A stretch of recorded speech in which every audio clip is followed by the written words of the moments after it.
بسم اللہ الرحمن الرحیم۔ میں ہارون رشید عرض کر رہا ہوں۔ آپ سوچتے تو ہوں گے کہ عجیب آدمی ہے، کبھی آدھی رات کو بات کرتا ہے، کبھی صبح سویرے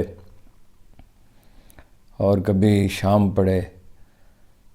مسئلہ یہ ہے کہ جب تک کوئی ڈھنگ کی بات نہ سوجھے اور کسی چیز کا آدمی تجزیہ نہ کرے تو گفتگو کرنے سے کیا حاصل ہے؟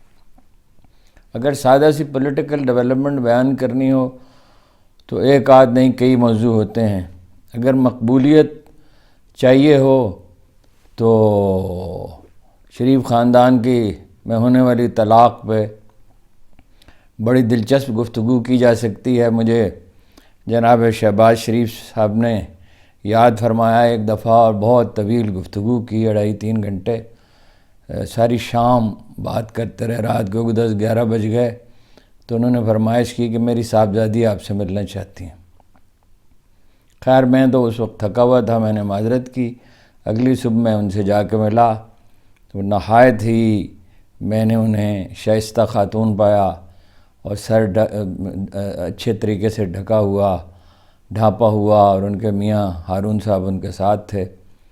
اور مجھے حیرت ہوئی کہ وہ اپنا ایک بالکل ہی خانگی معاملے میں مشورہ چاہتی تھی، جب میں نے انہیں دیا۔ افسوس کہ وہ ان کی بھاگ دوڑ کے باوجود اس پہ عمل نہ کر سکیں۔ مجھے حیرت تو بہت ہوئی، لیکن میرے ساتھ یہ ہوتا رہتا ہے۔ بعض اوقات لوگ یہ سمجھتے ہیں کہ بھئی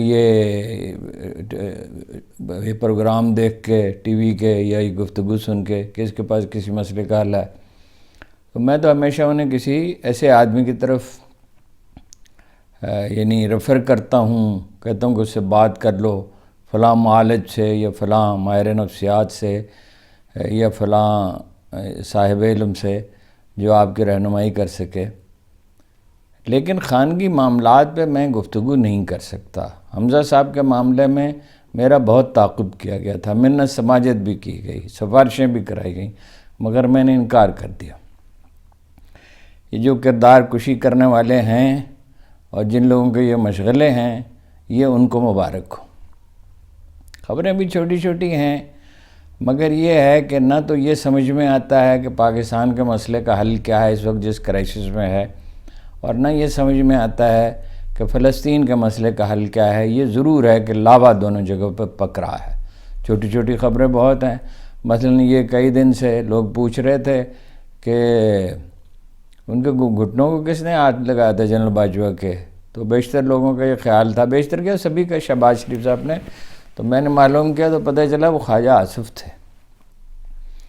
اسی طرح جس طرح یہ لاہور میں جو ہے سیف اللہ کھوکھر غالباً ان کا نام ہے، کھوکھر بردرز میں سے ایک نے شکایت کی کہ ان کے حلقے کی حلقہ بندی ٹھیک نہیں ہے اور اس سے تو انہیں نقصان پہنچے گا، تو وہاں سے حکم صادر کیا نواز شریف صاحب نے، اور اس میں الیکشن کمیشن نے ترمیم کر دی۔ اور بھی ایسی بہت سی چھوٹی چھوٹی خبریں ہیں۔ 20 برس کے بعد یہ پہلی دفعہ ہے کہ 20 برس سے نہیں ہوئے، شاید کم ہوئے، کہ نون لیگ نے یوم سیاہ تو نہیں منایا 12 اکتوبر کو۔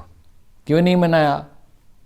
یہ بالکل واضح ہے، بالکل ثانوی حیثیت انہوں نے قبول کر لی ہے، بات ان کی سنی جا رہی ہے، کچھ مانی بھی جا رہی ہے، لیکن یہ ہے کہ اب وہ اچھا بچہ بننے کا تاثر دے رہے ہیں۔ یہی اچھا بچہ بننے کا تاثر دے کر ہمیشہ وہ اقتدار میں داخل ہوئے، اور ہر بار جو کچھ انہوں نے کیا وہ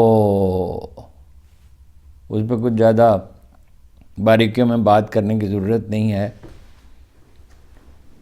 بڑی دلچسپ بات جو ہے پروفیسر احسن اقبال نے کہی ہے، ملک کو پاپولر لیڈر کی ضرورت نہیں ہے، مقبول رہنما کی ضرورت نہیں ہے،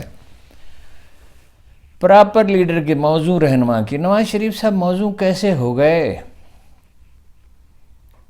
کوئی $24 بلین کی جب انہوں نے اقتدار سنبھالا پچھلی بار، تو $24 بلین کی ایکسپورٹ تھی، جو گھٹ کر $20 بلین رہ گئی تھی، 21 بلین رہ گئی تھی۔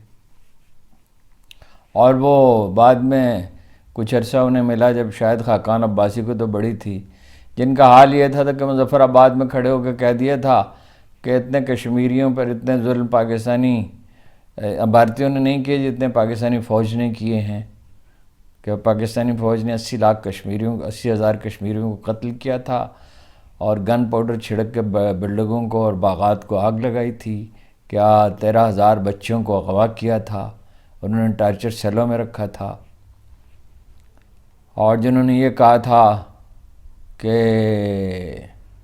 ممبئی کے حملوں کا ذمہ دار پاکستان ہے، بلوچستان میں تو تخریب کاری انہیں انڈیا کی نظر نہیں آتی، اس پہ تو بات نہیں کرتے، قبائلی پٹی میں تخریب کاری انہیں انڈیا کی پشت پناہی نظر نہیں آتی،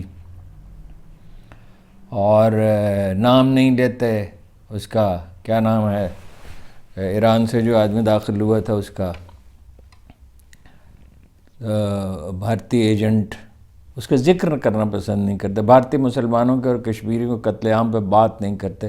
لاہور کا 60% بجٹ جھونک دیا، پنجاب کا 60% بجٹ لاہور میں جھونک دیا اور اسے دنیا کے آلودہ ترین شہروں میں سے ایک بنا دیا، شاید سب سے آلودہ شہر ہے جہاں بدھ کو چھٹی کرنی پڑ رہی ہے۔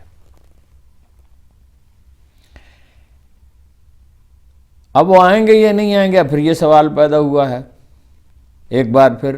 21 اکتوبر میں کتنے دن باقی رہ گئے، آئیں گے یا نہیں آئیں گے؟ اور یہ خبر بھی آئی کہ وہ بھی نااہل قرار دیے جائیں گے عمران خان کے ساتھ، جو دونوں بڑے لیڈروں کے بغیر الیکشن ہوگا۔ یہ کیسا الیکشن ہوگا جی؟ عجیب و غریب بات ہے۔ میرا خیال یہ ہے کہ اگر 18 اکتوبر کو انہیں حفاظتی ضمانت مل گئی تو تشریف لے آئیں گے، ورنہ نہیں آئیں گے۔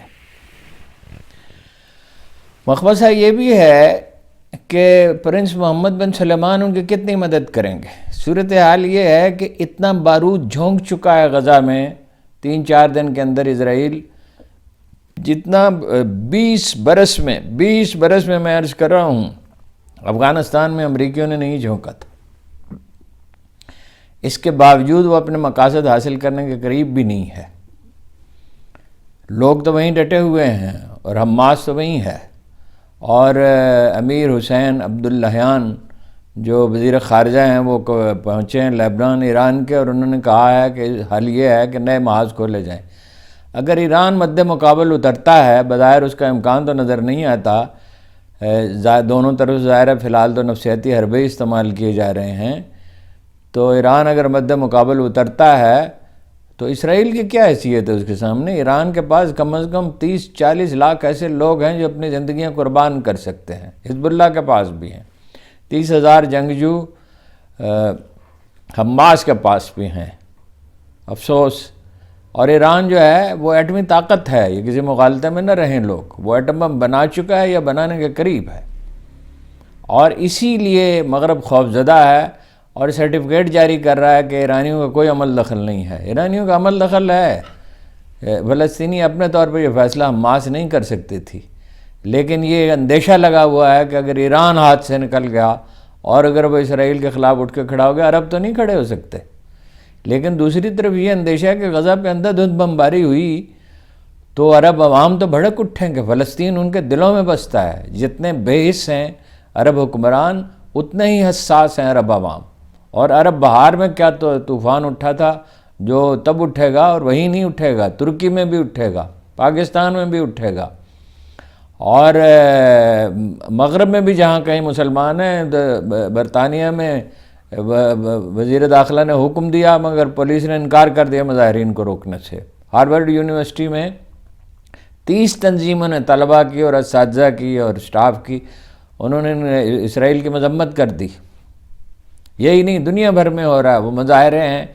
یہ اگر وقت ہوتا تو میں وہ ان کی تصاویر شامل کرتا۔ اتنے بڑے بڑے مظاہرے یمن میں ہوئے ہیں، مختلف مغربی ممالک میں ہوئے ہیں، افریقہ میں ہوئے ہیں، ملائیشیا اور انڈونیشیا تک ایک طوفان اٹھے گا، اور اس طوفان میں کچھ باقی بچے گا نہیں۔ دنیا سہمی ہوئی، دنیا پہ پاگل پن بھی سوار ہے اور بے حسی بھی ہے، اور دنیا سہمی ہوئی بھی بہت ہے۔ ایسا لگتا ہے کہ کوئی بڑی تبدیلی سے یہ کرۂ ارض دوچار ہونے والا ہے، جیسا دوسری عالمگیر جنگ کے بعد ہوا تھا۔ وہ جو اقبال نے کہا تھا کہ محو حیرت ہوں کہ دنیا کیا سے کیا ہو جائے گی۔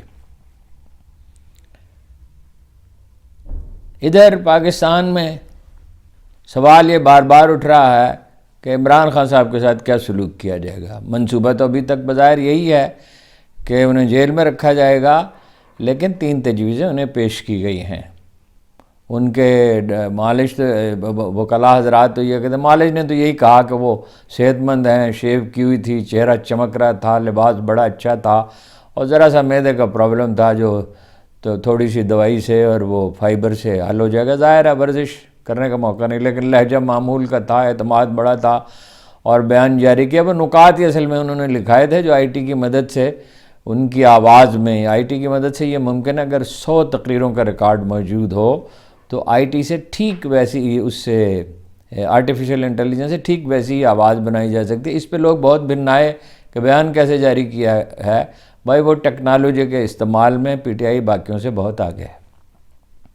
بات ان سے کی گئی ہے میری معلومات کے مطابق، ان سے کہا گیا کہ ملک سے باہر چلے جائیں، تو وہ تو بالکل شروع میں انہوں نے مسترد کر دیا، اور بعد میں بھی جب کہا گیا تو ان کا اس کا تو کوئی سوال ہی پیدا نہیں ہوتا، اور سب جانتے ہیں کہ جس بات پہ خان صاحب اڑ جائیں تو اس پہ اڑ گئے۔ وہ تو پنجاب پختونخوا اسمبلی کی تحلیل سے انہیں کوئی فائدہ نہیں تھا، اور قومی اسمبلی میں استعفے دینے سے، مگر ڈٹ گئے تو ڈٹ گئے، پھر وہ سنتے تو نہیں ہیں کسی کی۔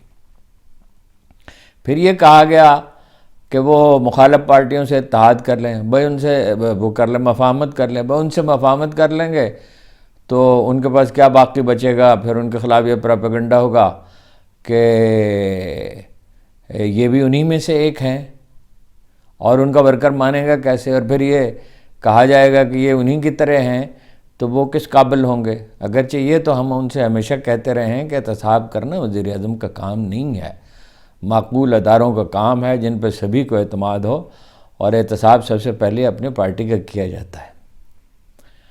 اب یہ ایک تجویز یہ آئی کہ جی وہ اپنا وزیر اعظم نہ بنے اور کسی اور کو وزیر اعظم بنا دیں اور ملک میں رہیں۔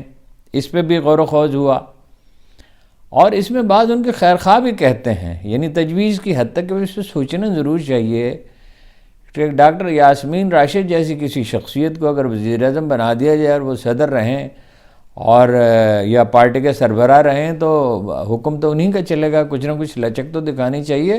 رسول اللہ صلی اللہ علیہ وسلم نے تو یہودیوں تک سے آدھی کھجوریں دینے کا معاہدہ کر لیا تھا جنگ احزاب میں، جسے جنگ خندق بھی کہا جاتا ہے۔ لیکن خان صاحب کا ایک مزاج ہے، ایسا لگتا ہے کہ چیزیں ابھی رکی رہیں گی، اور ایک دن اچانک کوئی فیصلہ ہوگا۔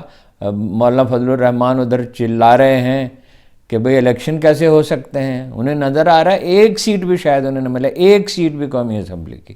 حالت یہ ہے، وہ پرویز خٹک کی حالت یہ ہے کہ پھرتے ہیں میر خار، کوئی پوچھتا نہیں، اور جہانگیر ترین صاحب کی پارٹی جنگ میں ایک پلازے کے پارکنگ میں، یہ ایک چھوٹی سی گلی میں، اس کے قریب ایک چھوٹی سی 17-18 فٹ کی گلی میں جلسہ کرنے کا منصوبہ بنا رہی ہے، تو فائدہ تو کوئی ہوا نہیں، نامقبول تو وہ نہیں ہو سکے، اور نہ اس کا کوئی مستقبل میں امکان ہے۔ کوئی نہ کوئی حل تو تلاش کرنا ہوگا۔ آپ بنا دیں زبردستی، بار بار میں عرض کرتا ہوں نواز شریف کو وزیر اعظم، حکومت وہ چلائیں گے کیسے؟ روپیہ آئے گا کہاں سے؟ وہ جو 20-25 بلین ڈالر وہ امید رکھتے ہیں متحدہ عرب امارات، سعودی عرب اور چین سے، تو چین کیوں پیسے دینے لگا؟ چین تو ناخوش ہے۔ اگر آپ چین کے حریف کے منصوبے پہ عمل کر رہے ہوں گے تو چین کیوں پیسے دے گا؟ تو ناخوش ہے۔ اور سعودی عرب کو کیا انسینٹو دیں گے آپ، اور امارات کو؟ ایک واحد یہ تجویز آئی ہے جس کی تفصیل میں بعد میں کسی وقت آپ سے عرض کروں گا کہ رکو ڈک میں جو پاکستان کے حصے کا 600 بلین ڈالر سونا ہے، 1200 بلین ڈالر کا ہے، اس کی پراپر وہ ہو گیا، میں نے پچھلے دنوں آپ سے عرض کیا تھا، تو اس میں سے کچھ شیئر انہیں دے دیے جائیں۔ اس میں پرابلم یہ ہے کہ اگر شیئر انہیں دے دیے جائیں تو 50% شیئر تو کینیڈین کمپنی کے ہیں، تو فیصلہ کرنے کا حق تو ان کے ہاتھ میں چلا جائے گا۔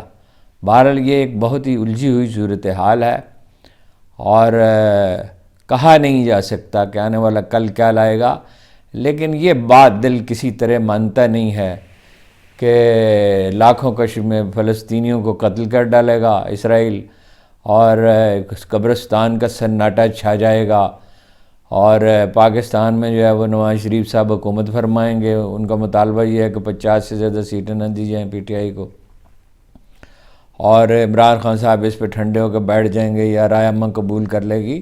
بارہا میں نے عرض کیا ہے 20% لوگ اگر مشتعل ہو جائیں تو حکومت نہیں چل سکتی. اور 60-70% لوگوں کو مشتعل کر کے، اور اس حال میں کہ مہنگائی ہوگی اور چیزوں کی قیمتیں بڑھتی رہیں گی اور قحط تک نوبت آ جائے گی اور بجلی کے بل ادا کرنے سے لوگ انکار کر دیں گے، تو ملک کے معاملات چلیں گے کیسے؟ تھوڑا سا انتظار کرنا پڑے گا. ابھی چند دن اسی طرح گزریں گے. اور وہی بات جو ہمیشہ آپ سے عرض کرتا ہوں، یہ فیصلے زمین پہ نہیں آسمان پہ ہوتے ہیں. چیزیں ہاتھ سے نکل گئی ہیں. امریکہ بہادر اور یورپی یونین کے ہاتھ سے بھی نکل گئی ہیں. اور پاکستان میں بھی جو فیصلے صادر کرنے والے تھے ان کے ہاتھ سے نکل چکی ہیں عملاً. جو شہباز شریف صاحب کے ساتھ ہوا، جس طرح ان کی گاڑی روکی گئی اور جس طرح ان کے جلسے بہت بری طرح ناکام نہیں ہوئے، مگر لوگوں نے ان کی طرف دیکھنا گوارا نہیں کیا، ٹوٹلی ریجیکٹ کر دیا. ووٹ کہاں سے ملیں گے؟ اسے ہم کہتے ہیں پولیٹیکل سائنس کی اصطلاح میں کہ جو پولیٹیکل فورسز ہیں وہ انلیش ہو گئی ہیں، بے قابو ہو گئی ہیں. توڑ دی بندوں نے آقاؤں کے خیموں کی طناب، اس سے بڑھ کر اور کیا ہوگا طبیعت کا فساد. تو ابھی فساد ہے، ابھی فلوئڈ سچویشن ہے. یہ جیسے متشکل ہوگی، کوئی شکل اختیار کرنی شروع کرے گی تو میں آپ سے عرض کرتا رہوں گا جو بات میری سمجھ میں آئے گی. اس وقت حکم لگانا اور یہ کہنا مشکل ہے کہ آنے والا کل کیا لائے گا، لیکن جیسا کہ قرآن مجید کہتا ہے کہ اللہ کے رحمت سے صرف کافر ہی مایوس ہوا کرتے ہیں. یہ وقت ہے غور کرنے کا. ہم میں سے ہر آدمی کو غور کرنا چاہیے کہ کیا میری ذات اہم ہے یا ملک اہم ہے؟ کیا وقتی مفادات اہم ہیں؟ کیا مصلحت سے کام لے کر مسئلہ حل ہو سکتا ہے؟ نہیں ہو سکتا. وقت گزر گیا. یہ فیصلہ کرنے کا وقت ہے. ہر ایک کو فیصلہ کرنا چاہیے اور فیصلہ سچائی کے ساتھ کرنا چاہیے، تعصب کے ساتھ نہیں، کسی گروہ کی حمایت میں نہیں، گالم گلوچ سے نہیں، بلکہ دلیل سے. آپ کا بہت بہت شکریہ.